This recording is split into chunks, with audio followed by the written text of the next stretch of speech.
What's that coming down the track? It's the mean machine in the red and black. In terms of motivation, I think a 3-point loss that cost you a chance at a three-peat, or at least a chance to defend your title for the second time and win a third one in a row, I think that's enough fuel for you the rest of the offseason. The Georgia Bulldogs are unlike anything we have ever seen, and in terms of the sport of college football, they are approaching becoming a dynasty. Outside of Ohio State, they definitely have the best overall roster in college football by far, and the new playoff format definitely creates a new dynamic for almost everything. Last season did not go the Bulldogs' way, and some people late in the season were even calling the team a joke. But this year, I think they are very improved. But record-wise, they might not be, because this year they have to go to Bama, they have to go to Texas, they have to go to Ole Miss, and they have to play Tennessee late in the year. So a very tough slate. And by the time the college football playoff comes, they will be super battle-tested and prepared for anything. I want to talk about some of the transfers that Kirby Smart and the recruiters brought in. So first off, 4-star Trevor Etienne, whose last name should sound very familiar to many of you.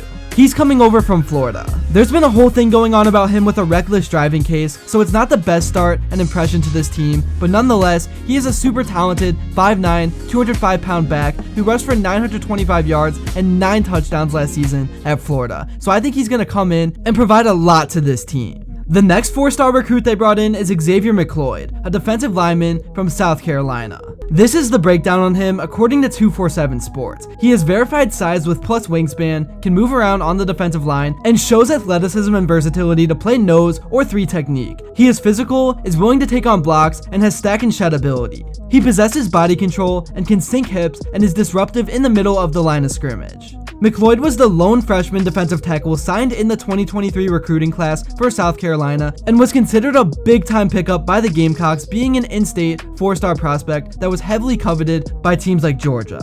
He won South Carolina's Mr. Football Award, one that's given annually to the best high school football player in the state of South Carolina, as voted on by the South Carolina Athletic Coaches Association. I think he is going to be a big-time player for this program in the coming year. Moving on, the next guy I want to talk about is Colby Young, a wide receiver from Miami University. He's 6'5", so obviously he has some decent size to him. From the 2022 and 2023 seasons, the former Miami Hurricane has 79 receptions, 939 yards, and 10 touchdowns to his credit. The Binghamton, New York native was 3rd on the Hurricanes in catches and 3rd in targets, but one of his former teammates thinks there was more that the rising senior could have offered. We used him a lot this past year and probably could have used him more and really benefited from it, said Matt Lee, who started every game at center for Miami last season after transferring from UCF. Not to knock anybody, but I think that's the type of talent he has. I know within UM and the coaches and staff there was a very high opinion of him. His potential is with the talent that he has. He can be a really good player. Young went up and snagged an 11-yard fourth-quarter touchdown in one-on-one coverage against Nate Wiggins, a projected NFL first-round draft pick, in a game in which he had 6 catches for 76 yards. Young went up and grabbed another ball on an outside throw later to set up a field goal in a game Miami won 28-20 in double overtime.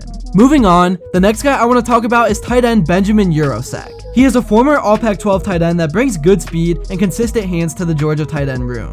Urosek has been very productive in his career, even though he has played on some awful Stanford teams. Man, there is just so much new talent on this team. I can't cover it all in one video. I mean, you got guys like Michael Jackson, Jake Pope, so many others. So let me know in the comments below what new guy you are most excited to see this season in a Georgia uniform. Alright, now moving on, I want to talk about what the outlook for the upcoming season actually is. Like I said, Georgia has a lot of tough games, so there could be 1 or 2 super close losses. But I mean, like I said, with the new playoff format, it's not a big deal. The Bulldogs will get their season started with a neutral site matchup against the Clemson Tigers at Mercedes-Benz Stadium in Atlanta. The Tigers certainly had a disappointing season in 2023, but it will provide an early look at how each team will fare down the rest of the stretch. Early betting lines indicate that Georgia will be a multiple score favorite, and Bulldog fans will find out what you can expect from this team very early. I think one game that is being overlooked a lot on Georgia's slate is the Ole Miss game.